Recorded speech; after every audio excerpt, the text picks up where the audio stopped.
Hello and welcome back to Simple-ESL, and today we are looking at mastering narrative tenses to talk about friendships. So by the end of this lesson, students will be able to use the past simple, past continuous, and past perfect to talk about events that have already happened in the past. We will use connectors such as while, when, and as to create good stories, nice, smooth narratives. And we're going to talk about friendships using these narrative tenses. So let's get on with this B2 lesson.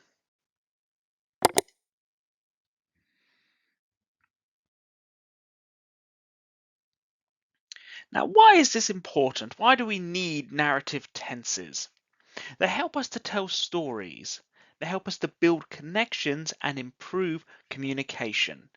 Using the correct tense makes storytelling, narratives clear and engaging. It makes it interesting for speakers and for listeners. Conversations about friendships often involve events that have happened in the past. We've all spoken about things that have happened. So, can you remember a funny story about a friend or a memorable moment? How did you describe it? Let's practice in this lesson. Now, as an overview of narrative tenses, we should go back over how to form these. So we have the past simple. These are completed actions. They have finished in the past. And we form these by using subject and then the verb in the past. We met. So to meet becomes met. We met at the coffee shop. We have past continuous. This describes an ongoing action in the past. It is still happening. We form this using subject, I, you, he, she, it, we, they. We then use was or were, and then the verb in the ing form. Let me show you an example. I was, and then the verb to talk, talking. I was talking to my friend when the phone rang. So it's still an ongoing action in the past. We have past perfect. Now these are for actions that have happened before another action. So one thing happens, then another thing happens. And how do we form this? We have subject, we use had, and then the past participle. And here's our example.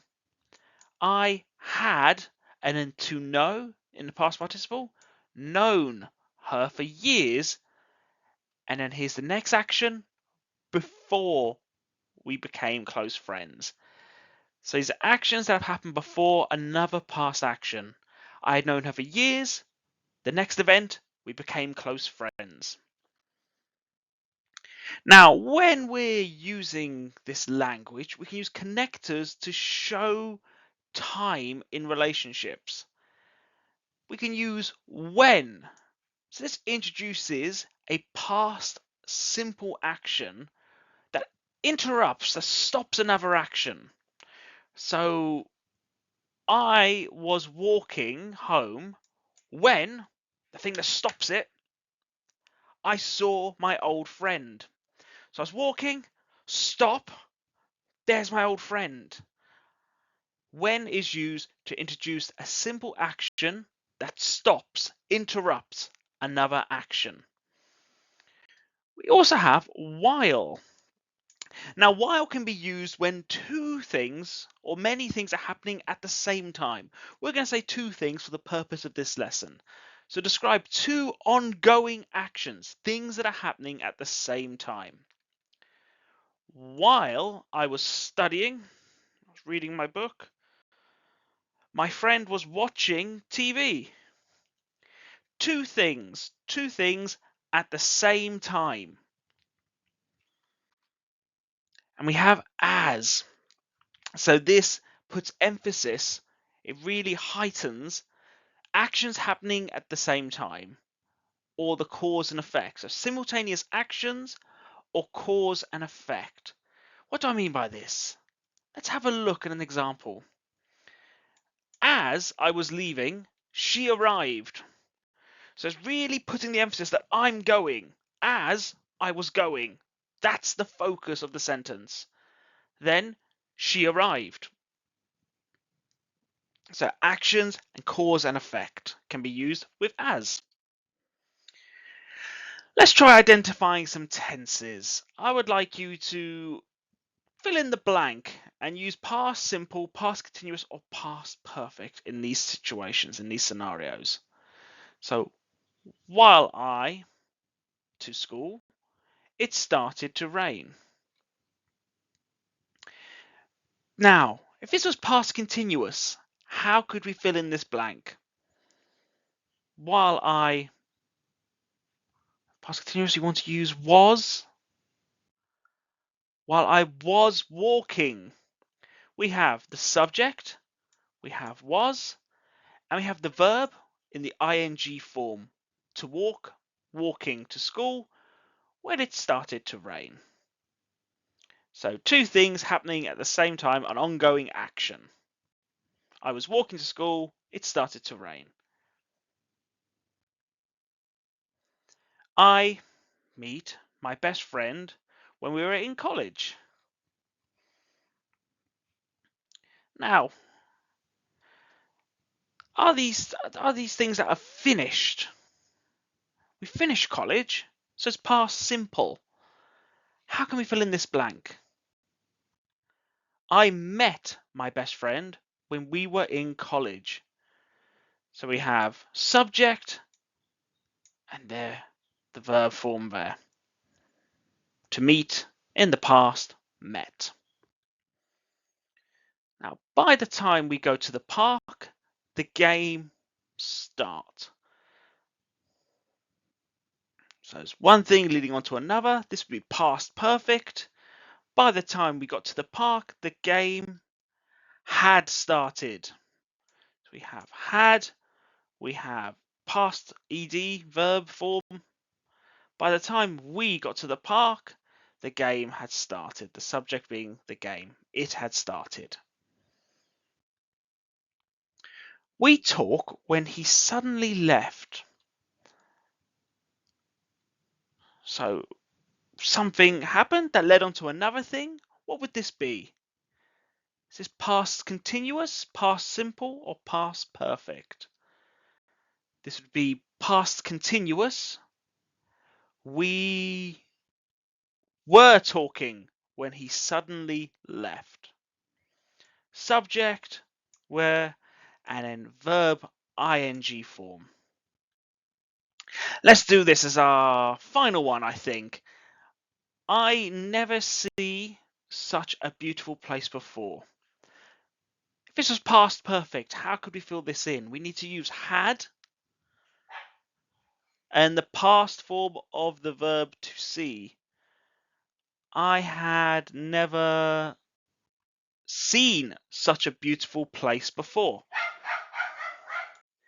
Let's continue practicing with our next exercise. We have a gap fill here.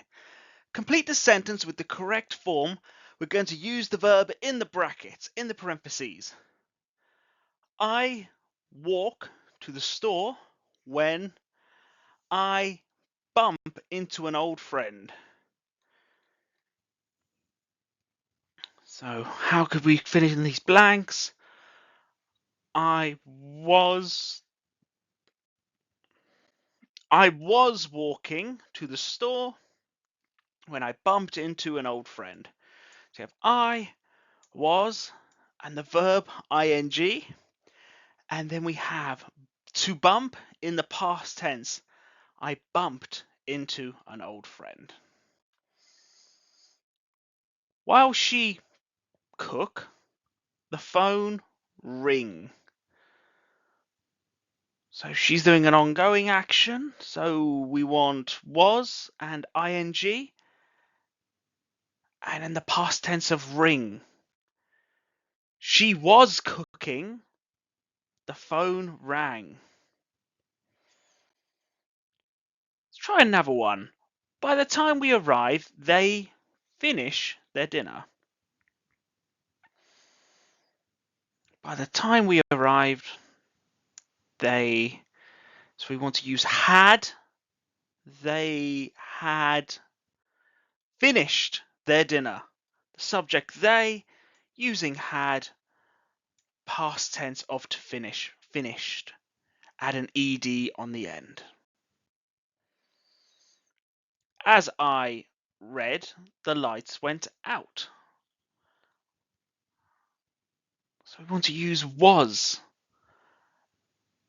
As I was read. As I was ing on the end. As I was reading, the lights went out. Doing one task and another thing happens.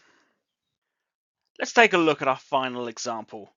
We not meet before the party. We want to use, what do we want to use? What tense is it? How should we build this? We had not meet? No. We had not met. So to meet into met, we had not met before the party. Something in the past that hasn't happened. So we have a negative here by using not. A little bit of an exercise here for you. I'd like you to read the story and put it into its most logical order, the order that makes sense. I'll read it as it's shown on screen. We had known each other since high school. While we were talking, we realized we had so much in common. As I was waiting in line, I saw an old friend from school. We met at a book fair last year. We decided to catch up after the event. What would be the best order? I'll give you 5, 4, 3, 2, 1. So, the first thing that happens in the story, I was waiting in line, that's the introduction, when I saw an old friend from school. When was the last time we met? We met at a book fair last year. Bit more information, we had known each other since high school. While we were talking, we realized we had so much in common. We decided to catch up over coffee after the event. This is a good way and a good order to put the story in. There are lots of different answers to this, but this is the best way, I think, to put the story in a logical order that makes sense in English. And I would like you to practice making your own stories. So a bit of a writing task, a homework task. Write a short paragraph about a memorable moment, a thing that's happened with a friend. Use 3 different narrative tenses and 2 connectors from the lesson. So we have here, I was walking through the park when, that's our connector, when I saw my friend. We had not seen each other in years, so we were both surprised. While we were talking, we realized how much our lives had changed. We decided to meet up again soon to catch up more. Now, I've given you some of the examples there. I would like you to try and build this yourself. Use 3 different narrative tenses and 2 connectors from the lesson. And if you'd like a little bit more practice, don't forget we do have our QR code and our links to our Patreon page with worksheets that can help you practice. But you can have discussion activities with your friends. So let's ask some of our English speaking friends. Ask the following questions. How did you meet your best friend? What were you doing when you met? Had you known each other before? What memorable experiences have you had together? Try to pull out those bits of information that get the feedback using the narrative tenses and the connectors from today's lesson. And what have we learned in today's lesson? Well, key takeaways. Today we learned how to use past simple, past continuous, and past perfect in storytelling. We use connectors like while, when, and as to create interesting and fun stories. We learned how to share experiences of our friendship effectively. And if you'd like more practice with these, use the QR code below or go into the link in the description to get to our Patreon page with lots of good worksheets. I would like you to practice writing about personal experiences using narrative tenses. And in our next lesson, we're going to describe past habits and routines. But until then, have a wonderful day and I'll speak to you soon.